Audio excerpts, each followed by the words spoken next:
हमारा ओरिजिन क्या है? What is the beginning of our expression? Is it peace or pieces? और इसीलिए अपने अनुभूतियों से हमको सीखना है। तो एक बात आपको समझ में आ जाएगी, जब जब आप डिस्टर्ब हो, दुखी हो, तब तक उस डिस्टर्बेंस या दुख के मूल में एक व्यक्तित्व है। There is somebody. देखो, आप देखेंगे कि माँ बाप, भाई बहन, सास ससुर, पति पत्नी, पड़ोसी, ये दुखी रहते हैं। और जब कुछ कोई भी नहीं होता, जैसे गहरी नींद में, देयर इज नोबडी। गहरी नींद में हम कौन होते हैं? पति नहीं, पत्नी नहीं, भाई नहीं, बहन नहीं। इसीलिए when you are nobody you are happy. तो अपरोक्षानुभूति को प्राप्त करने की साधना क्या होगी? ये जो हम बड़ियों का बोझा ढोने वाले गधे बन गए हैं, ये बोझे को उतारना है। देखो, हमारे अखंडाजी महाराज कहते थे, अध्यात्म का अर्थ जीवन में विशेषता निर्माण नहीं करनी, जो विशेषता है उसको समाप्त कर देना है। निर्विशेष अनुभूति को कहते हैं अपरोक्ष अनुभूति। ये दिन है, ये कौन कह सकता है? जागृत पुरुष। मैं अनफॉर्चुनेट हूं, कौन कह सकता है? पति।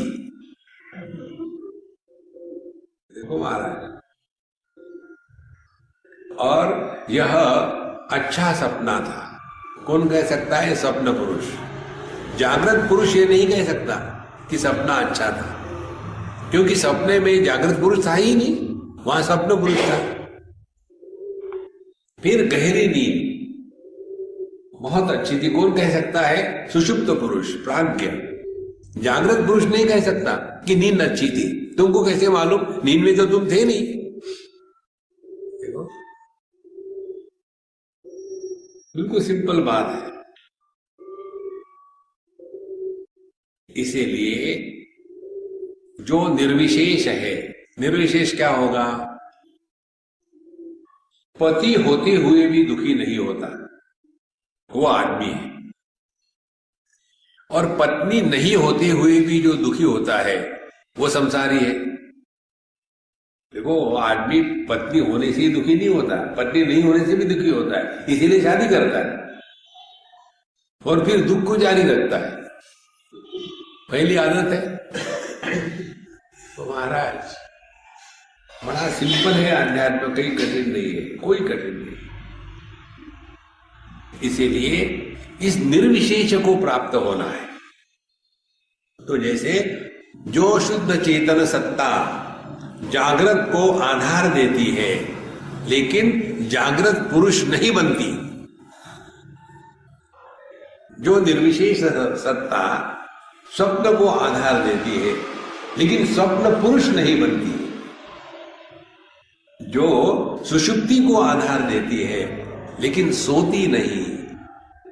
और जो समाधि को आधार देती है, लेकिन जिसको टूटने का डर नहीं।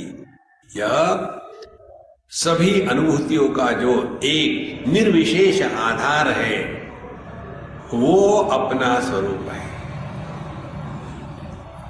तो अपरोक्षानुभूति क्या हो गई?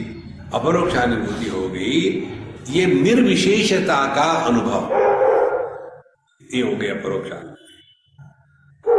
अपरोक्ष, परोक्ष माने दूसरे से सुना हुआ।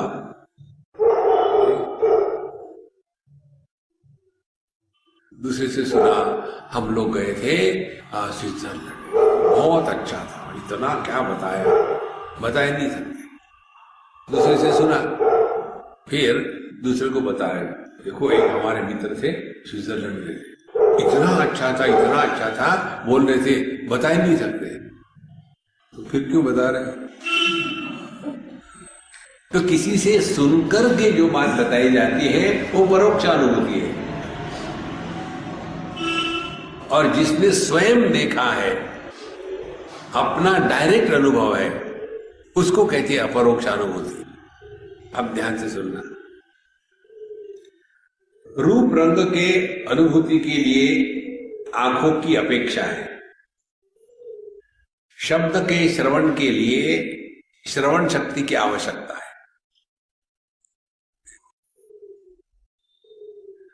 ये बात हम सुनते जरूर है, 1000 बार आपने सुनी हुई, लेकिन क्लिक नहीं हुई आज तक। आपको पता है रूप रंग है, ये हम कैसा कहते हैं? अपने आंखों के कारण। आंखें यदि बंद कर दो तो रूप रंग कहां गए? तो रूप रंग की सत्ता किसमें है? दृष्टि में। अंधे आदमी के लिए रूप रंग नहीं होता। भगवत गीता में 108 जोक्स हैं।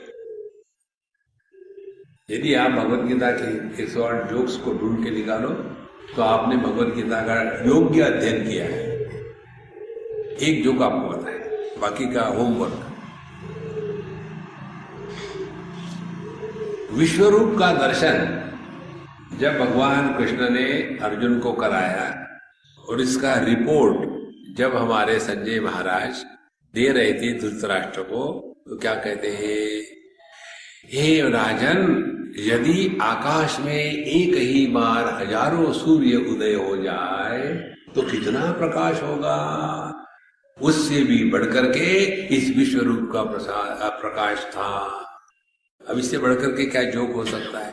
जिस अंधे ने एक भी सूर्य नहीं देखा उसको बता रहे हैं हजार सूर्यों का दर्शन। देखो, लेकिन ये आपको तभी समझ में आएगा जब आप हल्के फुल्के हो गए ना। भगवान भगवत गीता पढ़ने को बैठे, ये पापम जरति पुरुषः, रोते रहो।